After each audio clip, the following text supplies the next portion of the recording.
The Western movement comprised one of the most dynamic and intriguing periods in American history. In one lifetime, the United States was transformed from 13 British colonies along the Atlantic coast into a transcontinental nation, the fourth largest in the world. Americans had been settling in Mexican-controlled Texas since the 1820s and were welcomed by its citizens. In spite of the normal hardships of pioneering, drought, Indian attacks, sickness, their numbers grew. In 1825, there were 2,000 Americans in Texas. By 1836, there were almost 30,000, outnumbering the Mexican population 10-1. It was almost inevitable that distrust would mount as the American population grew. To make matters worse, the United States government chose this time to open diplomatic negotiations for the purchase of Texas.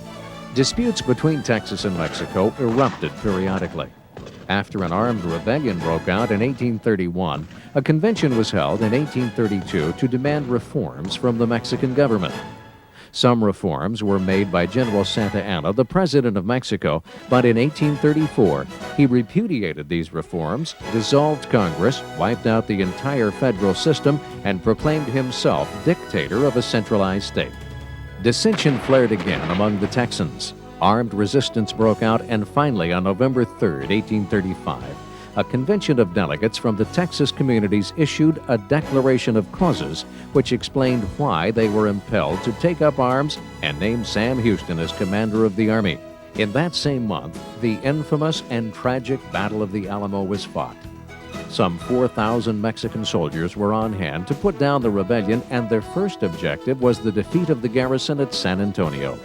The defenders, who numbered less than 200, were resolved to make victory for the enemy worse than defeat.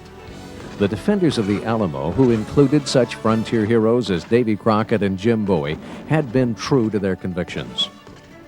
Although all 187 Texans were killed, Mexican losses were over 1,500, and "Remember the Alamo" became the rallying cry that stirred the Texans to an eventual victory.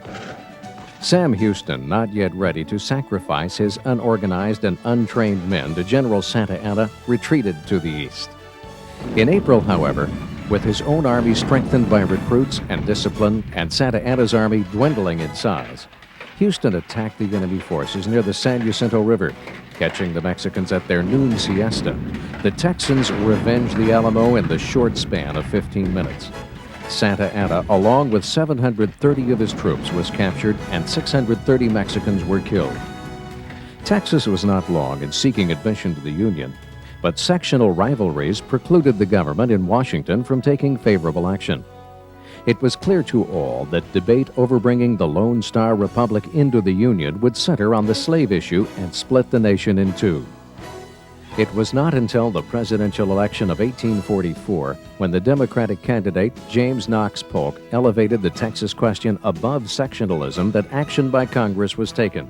He had campaigned on the reoccupation of Oregon and reannexation of Texas. His victory assured Texas a place in the Union, and even before he was inaugurated, Congress voted by joint resolution to admit Texas to statehood.